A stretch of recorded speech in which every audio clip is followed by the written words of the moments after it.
Am I the a-hole for telling my mom to go back to the family she replaced me with? My mom, 42, and I, 22 male, used to be really close. Like she's all I've ever had. And she's the one who taught me to be as strong as I am today. And her becoming a cop inspired my whole life. I love her so much. And I admire how strong she is. And I wish things were like how they were. Her uncle, my great-uncle, managed to bring her to Canada from Kosovo in 1999. If that helps give you guys an idea of the kind of things that she's been through. When I went to university, our relationship started changing. She disliked my girlfriends, my uni choice, wanted me to ferry home every weekend, and then I got a co-op term at a prestigious company in Vancouver. Don't ask, I'm not giving it up. That she did not want me to work for because she had a moral stance against it. I agree with her, but it was a great opportunity. I'm going to graduate at the end of the term, and I'm set for a job within the Vancouver Police Department because of it. But my mom cut me off because of it and straight up told me not to come back. So I had to move in with my great-uncle and a son, my uncle. We started messaging again half a year ago after she sent me a chain message on WhatsApp, but we've been taking it slow. I follow my mom on Instagram, but she rarely posts, and when she does, it's anti-war stuff. But then she put up this post with a caption something like, "So happy to have a real family again, can't wait to go on my new journey." And it showed her boyfriend and her with engagement rings and an ultrasound. Like, I don't know, it just triggered something inside of me. Am I not her real family? Were we nothing? It just made me very angry. Like I'm going to have the sibling and stepfather I always wanted, and she couldn't even be bothered to tell me personally? Well, I decided to wait and see how long it would take her to call me about the news. And she just didn't.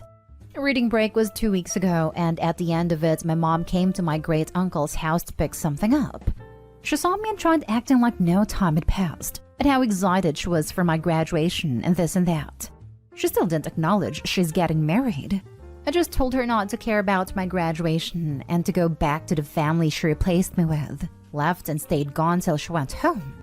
My uncle told me that what I did made her cry and I was an a-hole to her. And my great-uncle told me that I should have handled things with more tact.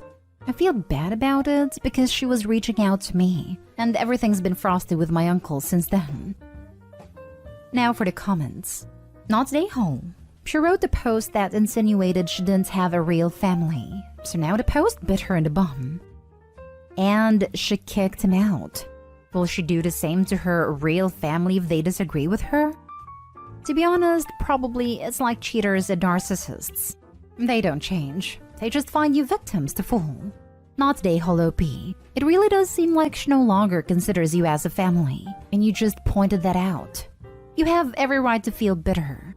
Also consider showing your uncles the post she made. That may help them understand why you acted the way you did.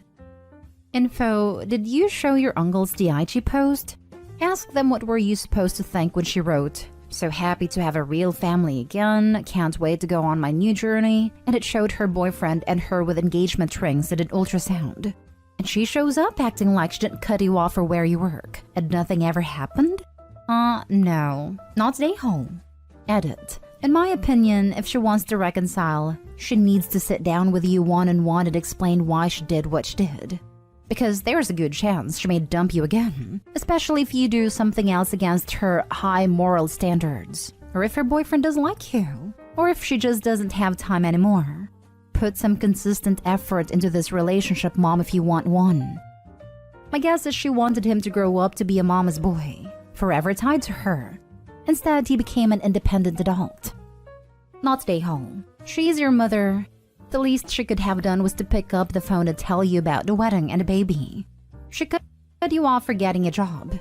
Then she acts like nothing's happening and doesn't even bother telling you she's getting married after cutting you off and kicking you out for a job. She hurt you and now you have to suck it up? She can suck up a little. Great-uncle seems to understand better than your uncle, since he said you should have been more tactful, not that you shouldn't have said it at all. Not stay home. She needs to understand that the lack of relationship now is her fault, not yours. Next story. Am I the a-hole for losing it on my fiancé for disinviting my stepsisters from our wedding? I'm gonna keep it short. I, female 25, am getting married to my fiancé next month. We've had no issues with the wedding planning except the guest list. Context: I have a large family. I have 2 stepsisters, 18-20, and a biological brother, 27, and also a biological sister, 30. My fiancé argued that the guest list should be cut short and suggested I only invite my immediate family. I asked him to elaborate, and he suggested excluding my stepsisters. I said no and got upset with him for implying that they're not family. He said, well, this wasn't what I meant. I was just speaking from a technical angle, especially since I didn't include them in the wedding party like maid of honor and bridesmaids, so he thought they were unneeded. But I said they are wanted, and will always be wanted and included by me. Well, days ago, my stepsisters called saying my fiancé canceled their invitations and told them some lie about changing wedding location and telling them they won't be able to come. I was fuming. I went home and started screaming at him.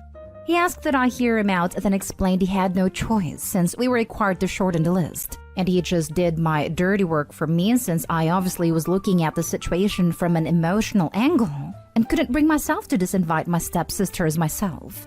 I called him a hypocrite because he invited almost 6 of his friends, who, as far as I know, aren't immediate family. I told him he hurt my stepsisters by going behind my back and excluding them from my wedding, which they've been so excited about.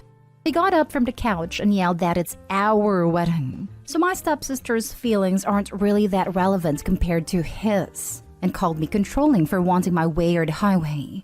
He took his phone and stormed out to see his friends. Some of his friends called to scold me for how I'm treating their brother, and then went on about how rude it was to suggest that their brother disinvite them from the wedding just because I don't like them, and called it a you problem. My future mother-in-law called and is wanting to speak to me. He probably told her what's going on, and she is probably going to ask that I apologize for yelling. Please don't marry him, OP. Not to jump on the bandwagon here, but please don't marry him, OP. I am jumping on the bandwagon. Please don't marry him, OP. Not stay home. It sounds like he's the issue here for implying that those you consider to be your immediate family are unneeded. He also then canceled their invitations without asking you how you felt about that, even though you made your stance perfectly clear. Has he cut off any of his immediate relatives, or has he simply decided yours are more expendable? He then called you controlling when he went behind your back to uninvite your immediate family? He sounds like a nightmare. Then his friends started scolding you. That's a lot of red flags. Do any of them have any respect for you? And now is trying to get his mom to ring you to put additional pressure on. There are so many issues here. Do not apologize to any of them. He removed your immediate family without considering your feelings, and is wholly in the wrong for that. But the only way you could be an a-hole is if you marry this guy. Give yourself a better future. Run. Some people worry about starting over, but marrying the wrong person will actually delay your life more. Think, OP. The divorce process takes a long time. I hate when Redditors jump to encourage one moving on from their spouse, but I have to agree in this case. Not stay whole, OP, and don't let anyone tell you otherwise. Not stay home. Wow.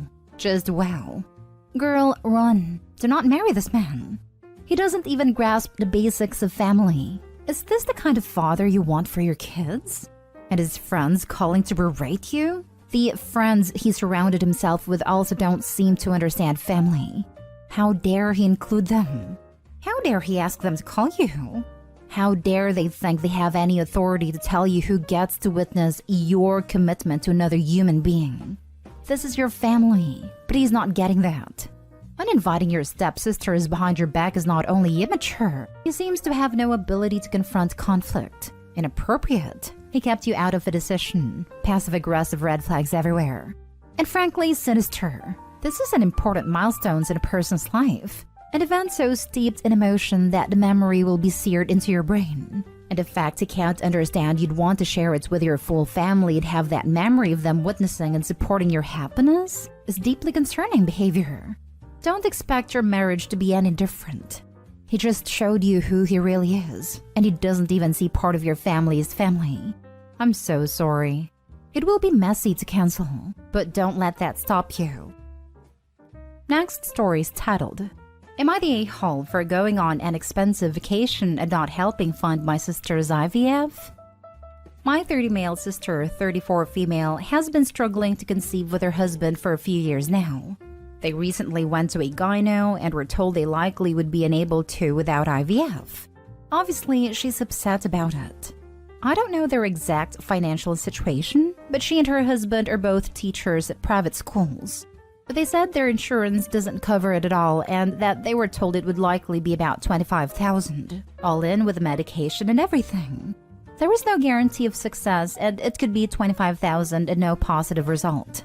They asked me and my parents if we could help pitch in, and my parents objected due to it being against their religious beliefs. I'm not religious at all and don't have any ethical objections, but that's just a lot of money with no guarantee. So it seems like a bad idea and I'm just not comfortable with giving that amount to a family member. My wife and I work hard and we don't want to potentially throw money away if it didn't succeed, so we told them no. She was upset, but left it at that at a time when we told her. Well, my wife and I have always wanted to go to Europe, and now that travel is back on, we decided to take a trip together. I don't use social media, but my wife does, and she got excited and posted on her story confirmation of our flights being booked. Well, my sister saw that, and then texted me saying how I was an a-hole for spending all this money on a vacation, but not helping my own sister have a family. At first, I brushed it off as her just being upset at her situation. But then today, I got another mean text from her. Am I the a-hole here? Not the a-hole. It's not your job to fund her dreams.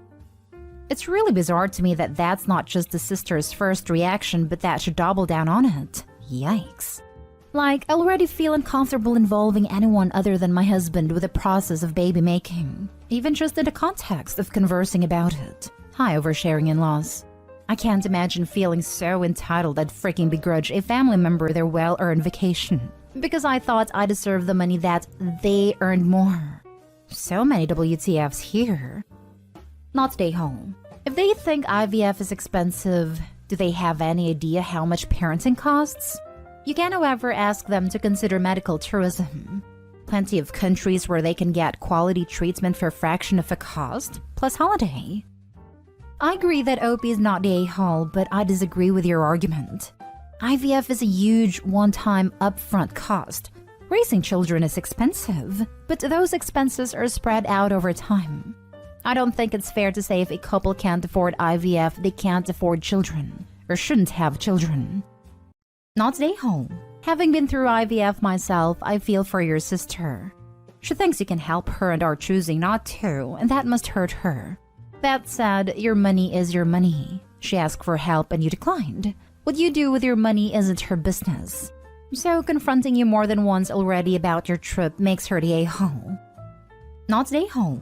It is not your responsibility to pay for this. As someone who is currently going through IVF though, I do encourage you to read up on it and provide all of the emotional support you possibly can. It is a hellish experience, and she is going to need all the kindness you can possibly give. Also, if their insurance isn't going to cover it, it's likely going to cost way more than $25,000. Probably more like $40,000+. Now for the last story. Am I the a-hole for not helping my partner with our newborn? I know the title sounds bad, but I'm finding myself in a very difficult situation and I'm genuinely not sure if I'm in the wrong here. I'm 27 male, I'm a surgical resident. My partner, 27 female, was a teacher but is currently a stay-at-home mother to our newborn child. We met in college and have been together for just over 7 years now. Last year, she took a pregnancy test after missing her period and found out she was pregnant. We were both happy, but also concerned about taking care of a child. My main concern when we found out was that I could not help out with a child because I work 80 to 100 hours a week.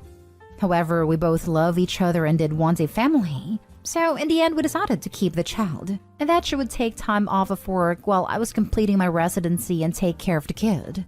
I would complete my residency, and then after having somewhat more humane hours, would obviously split child caring duties equally with her so that she can also return to work. It's been 3 months since our kid was born now, and things have been rough to say the least. I'm still working nearly 100 hours a week and I'm constantly at the brink of exhaustion. If anything, my workload has increased since then, as I'm now learning how to perform larger operations. My sleep is almost non-existent, and I'm constantly under intense pressure due to my work environment. Things have obviously been rough for her too. The pregnancy and delivery were without complication, but it goes without saying that it was still hugely taxing on her mentally and physically. Recently, my partner has been asking me to take care of our kid when I get home. Initially, I helped her without hesitation, feeling like it was within my capacity and wanting to support her. But in the past few weeks, she's been asking more and more of me. And a few days ago, she demanded I take care of our kid immediately as I walked into the door. I hadn't even had time to take off my shoes yet, and when I said just give me a second, she told me to hurry the heck up. I later learned that she had an incredibly rough day and was just at capacity. But in a moment, I was so caught off guard I yelled at her to back off. I was too exhausted to deal with it then, so I locked myself in the bathroom to take a long shower and calm down. We later talked about what had happened and apologized to each other, but during it, she essentially told me that she felt like I wasn't doing enough to take care of the kid, and that it was our responsibility equally. I told her that I felt like I was already doing more than we agreed on, and that I can literally not do any more than what I'm currently doing. After talking and arguing about this for about 2 hours, we still couldn't come to an agreement. I decided to leave the topic for now. So, am I the a-hole for not wanting to take on a larger parenting role during residency? Friends I've talked to seem split on the matter. No a-holes here. This is a case of two people drowning and arguing over who has their head up out of the water a few inches more than the other. You have a newborn, are working 100 hours a week, and a wife who is most likely so overwhelmed she can't see straight. Both of you are sleep deprived and not in your right mind. What you need is help. I don't care who said they would do what's before the baby came. It's here now and it's not what either of you expected.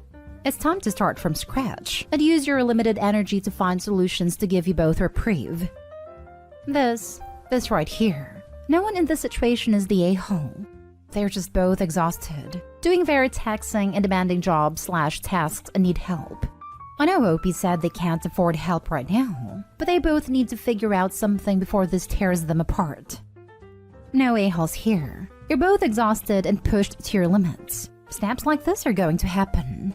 As long as you apologize afterwards and try to see things from the other point of view and remember you love each other, you'll be fine. Things will get better, but you have to tough it out. Can you hire help? Get family or friends to help out a little. When I was a baby, my mom's best friend took care of me a day or two a week, and she's still considered my aunt to this day. Don't know what your support system is, but you seem to need to leverage it a little more.